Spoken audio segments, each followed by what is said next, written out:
Bonjour à tous, on va corriger l'exercice 56, page 97, qui cherche à nous faire démontrer que deux fractions de même dénominateur, pour les additionner, il suffit qu'on additionne les numérateurs.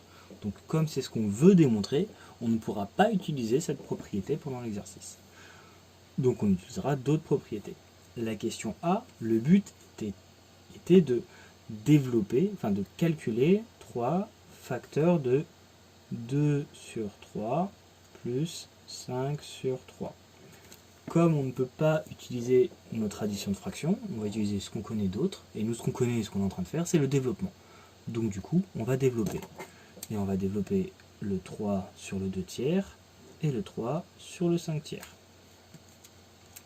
Ce qui nous donne 3 fois 2 tiers, plus 3 fois 5 tiers. Donc, 3 fois 2 tiers, c'est la même chose que si on connaît ce nombre-là. Et donc, si je fais 3 fois 2 tiers, ça me fait 3 fois 2 sur 3. Les 3 se simplifieront après, donc ça fait 3 fois 5 sur 3. Et donc, les 3 se simplifient directement. Et il me reste donc 2 plus 5, ce qui nous fait 7. Et donc, la petite question, on se rappelle de la définition d'une fraction, c'est le nombre qui multiplié, c'est une fraction, c'est le nombre qui multiplié par ce qu'on a en bas donne ce qu'on a en haut. Donc, 2 tiers, quand je multiplie par 3, forcément, ça me donne 2.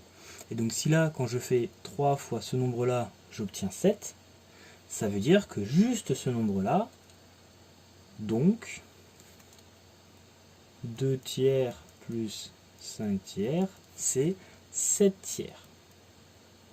Donc ça vous semble logique parce que vous connaissez la propriété, mais quand il s'agit de la démontrer, ici on ne pouvait pas l'utiliser. Donc là on l'a fait pour un cas particulier, et maintenant on va le faire pour un cas général, pour montrer qu'à chaque fois ça va fonctionner. Et donc, question 2, on nous demande de développer et réduire C, entre parenthèses A sur C, plus B sur C. Et donc on va utiliser la même méthode de développement. C fois A sur C plus C fois B sur C. Donc A sur C, c'est le nombre qui multiplié par C donne A. Ça, c'est la définition d'une fraction. Donc là, je sais directement que j'ai A. Et ici, je sais directement que j'ai B.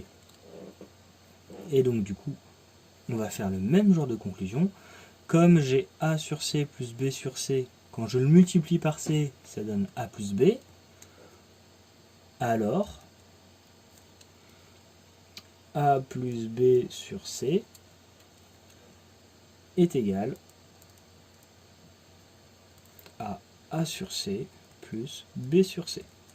Ça, c'est la définition d'une fraction. C'est le nombre qui, multiplié par le dénominateur, donne le numérateur. Donc si quand je fais A sur C plus B sur C, que je multiplie par C, j'obtiens A plus B. Ça veut dire que cette fraction-là, ce nombre-là qui est dedans, c'est égal à A plus B sur C. Et voilà.